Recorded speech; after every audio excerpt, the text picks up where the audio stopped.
sa tahanan ni Ginoong Ernesto Zuko Sereca at nag-aaral tungkol sa mga Hokage Ninja. Dalawang nilalang ang sumagupa sa kanila na may gamit ding mahiwagang sandata. Sina Lorcan Kugane na gumagamit ng Kongo Anki at si Gideon Mokuren na gumagamit ng Kodama. Sa pamamagitan ng kamandag ng halaman ni Gideon, hindi na igalaw ni Reka ang kanyang buong katawan. Maging sina Ira at Max ay walang nagawa sa kapangyarihan ni Gideon. Tinangka pa rin ni Reka na iligtas si Ana, subalit hindi ito nagtagumpay. Ang bangis ng mandirigmang si Kurei.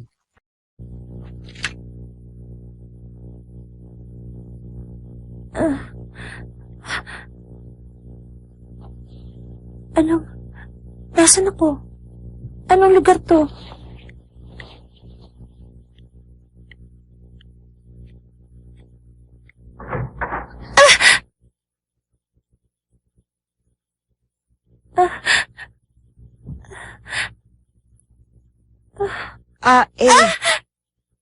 Hehehe. Sino ka? Pasensya ka na. Hindi ko naman alam na matatakot ka eh. Eto ng mga damit mo. Malinis na. Maraming salamat. Sila ang mga tumukot sa akin. Ayoko naman talagang gawin yun eh, lalo na yung saktan ka. Kaya lang, kailangan naming sumunod sa bawat utos ni Kurei. Kurei? Tsaka, yun nga palang mga kaibigan mong naiwan, mabubuhay silang lahat. Ikaw yung nagligtas sa kanila?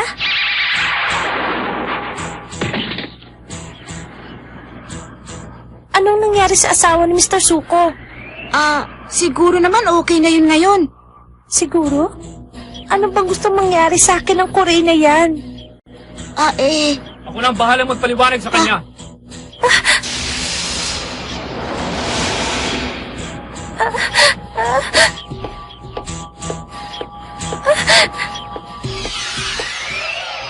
Ako, si Kurei. Prinsesa!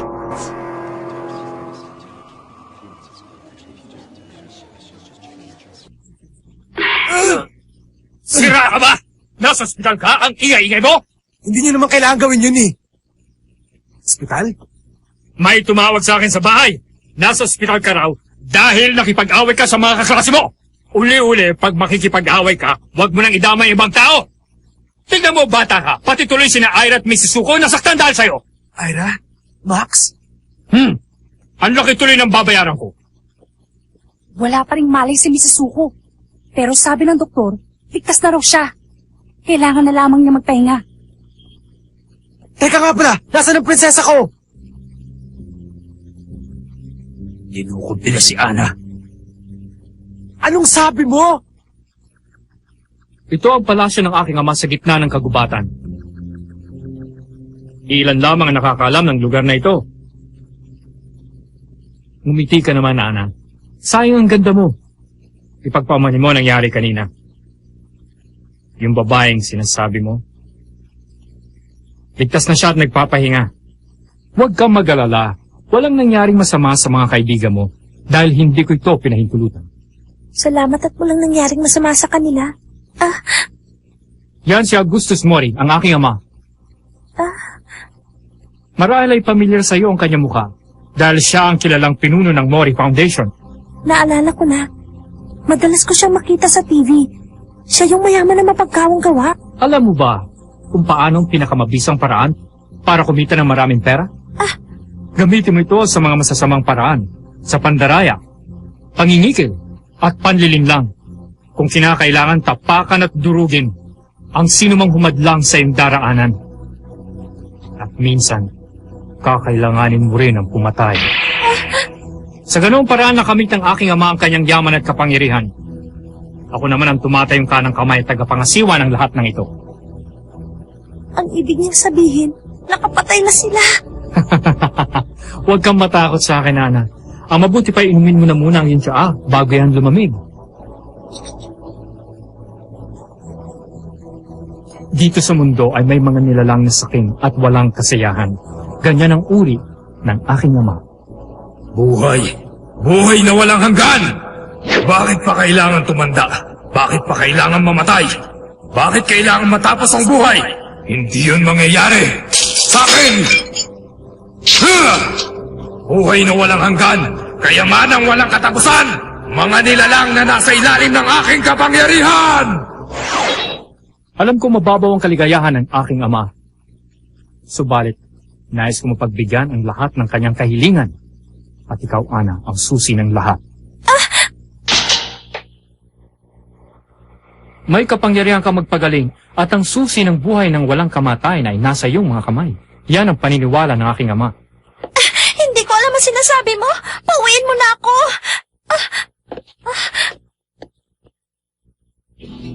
May nilagay siya sa tsaa. Kung hindi mo mamasamain, kailangan kong suriin ang buo mong katawan, Ana.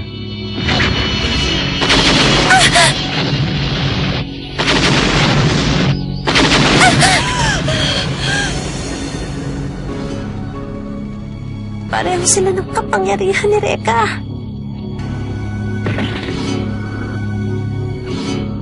Mag-iingat kayong lahat. Ang inyong kalaban ay malapit nang dumating. Totoo ang lahat ng sinabi sa amin ni Emma.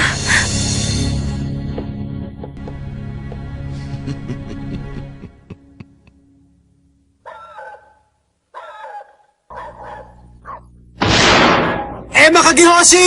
Magpakita ka sa akin! Hindi ba lagi mo ako binabantayan? Ngayon ka magpakita sa akin!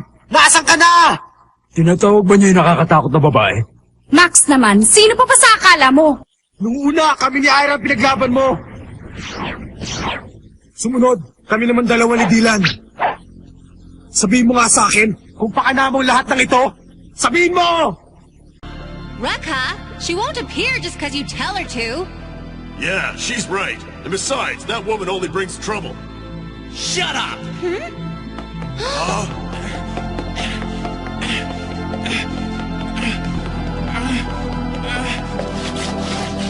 Damn!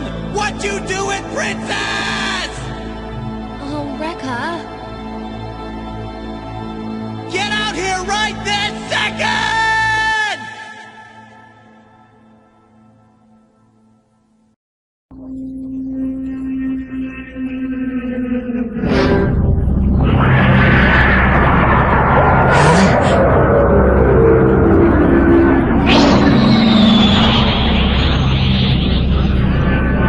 Gaya ng inaasahan, dumating kayo na. Ayan na! Hindi ba dito ka una nagpakita sa akin? Kaya alam kong dito ka rin matatagpuan. At ngayon, Isang tanong, isang sagot. Saan mo dinala ang prinsesa ko? wala akong kinalaman sa mga nangyari. Anong sinabi mo? Hindi kami naniniwala sa mga sinabi mo! Relax ka lang. Isa rin itong mahiwagang sandata ng Hokage, ang Eikai Gyoko. Nakikita nito ang lahat ng mga nangyayari kahit nagaano pa man ito kalayo.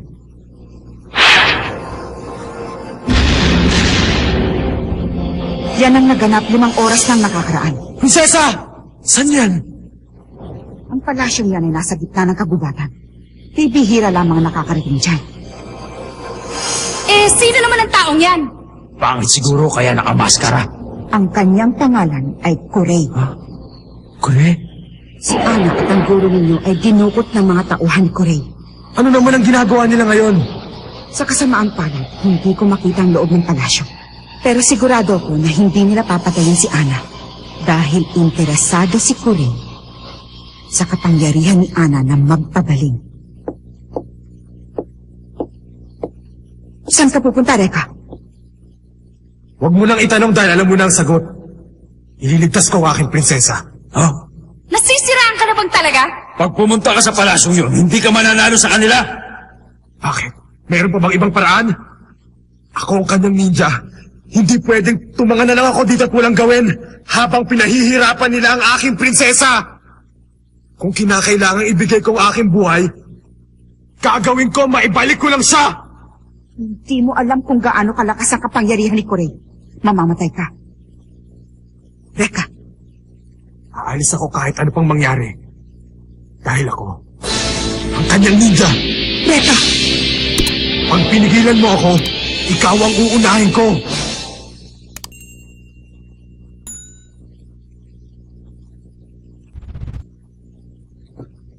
Nauunawaan ko. Pero ipangako mo muna sa akin. Ano yun? Kapag nalaman mo na ang kapangyarihan ko rin ay mas malakas kaysa sa'yo, umatras ka ng laban. Umatras? Hindi ako ganong klaseng tao! Paano pag namatay ka? Sinong maiiwan para magligtas sa kanya? Kailangan mo matutong maghintay ng tamang panahon. Yan ang ibig sabihin ng nin sa salitang ninja, ang maghintay. Alam ko, Emma. Maraming salamat sa payo mo. Akala ko kasi nung una kalaban ka, pero ngayon iba na ang tingin ko sa'yo. Emma? Ha? Marami akong gustong malaman. Sana ikaw na ang sumagot sa mga tanong na yun sa pagbalik ko. Oo.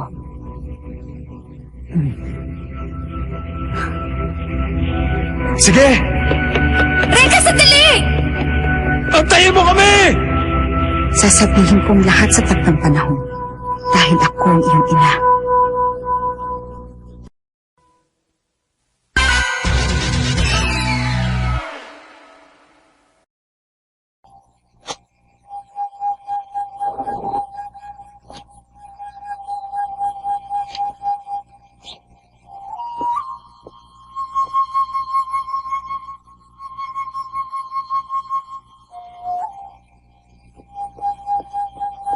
Ang badoy-badoy naman ang suot mo, pare. Anong ginagawa mo rito? Siyempre, sasama kami. Anong pinagsasasabi nyo? Para sa akin lang ang lakad na to at hindi kayo pwedeng makialam. Masyado ka naman swapang, Reka. Kailangan ko rin makaganti sa halimaw na yon. Ganon din si Ira. Kaya huwag mong sabihin para lang sa'yo o kaya kay Ana. Para din sa akin. Para din kay Ira. Naintindihan mo ba, ha, Reka? Ayos ba? Oo. Reka? Bahala kayo. Pero hindi ko alam kung anong mangyayari. Alam namin yun, Hindi ko alam yun, ah!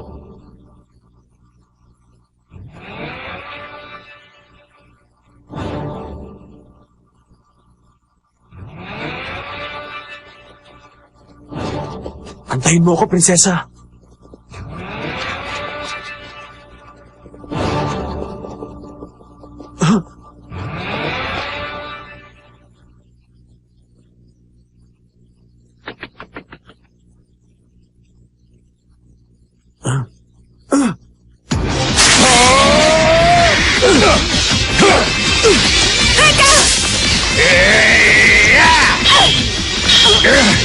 Ira!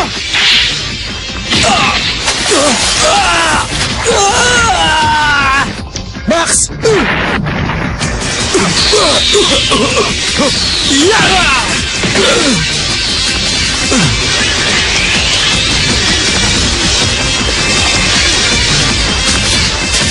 Ang ganda ko talaga. Biruin mo 3 lalaki nagkakandara pa sa akin?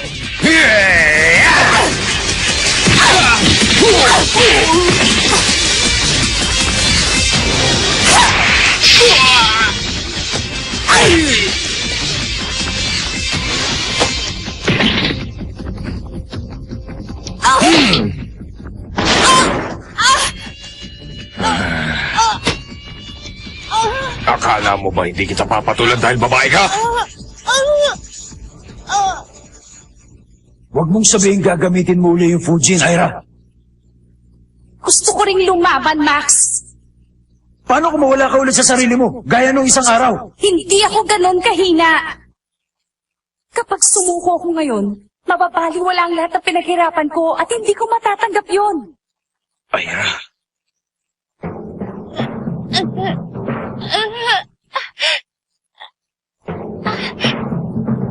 Makakaya ko. Hindi ako patatalo sa'yo. Kaya ko. Kaya ko. Makakaya ko.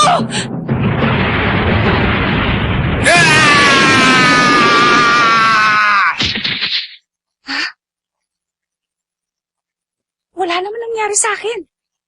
Ha?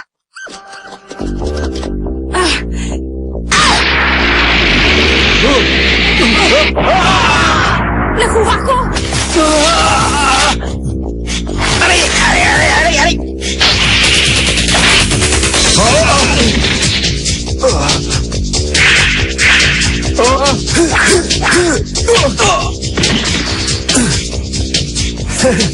Reka!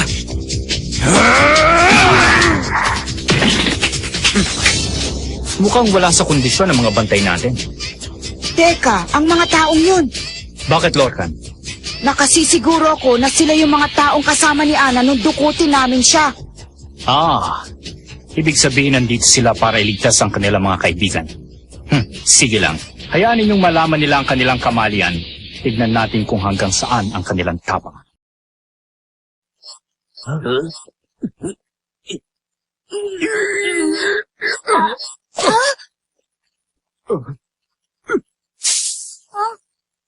Ano nangyari sa mga yun?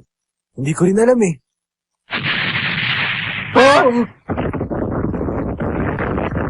Mga paputok!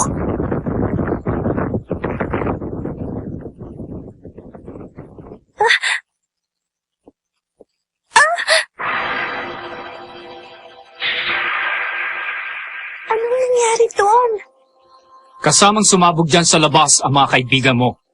Ang isa sa kanila ay may kasuotan ng isang ninja. Si Reka.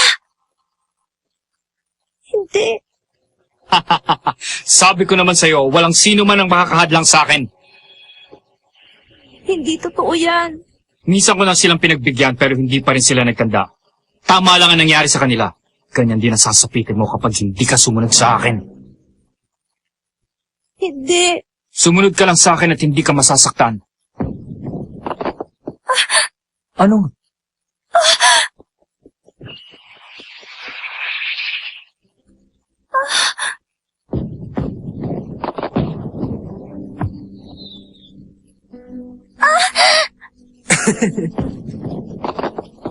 Sira ka talaga, Reka!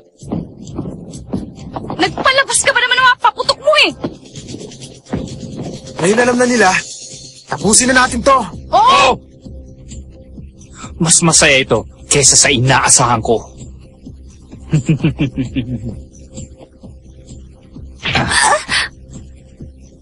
Kailangan pa kitang pag-aralang mabuti.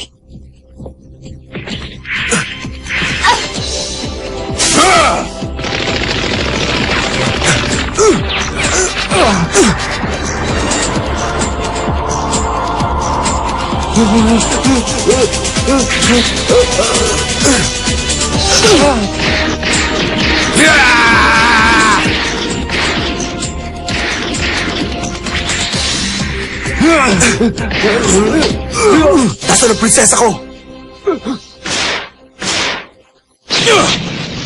Pasok na!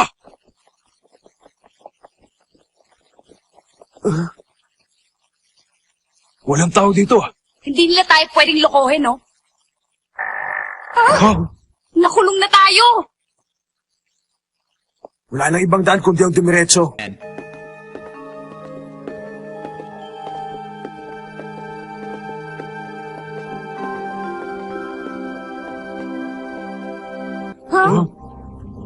Ano yan? Eh di statwa! Alam ko yun, no? Pero, bakit naman nakaharang sa dinadaanan natin? Di bale, tayo na!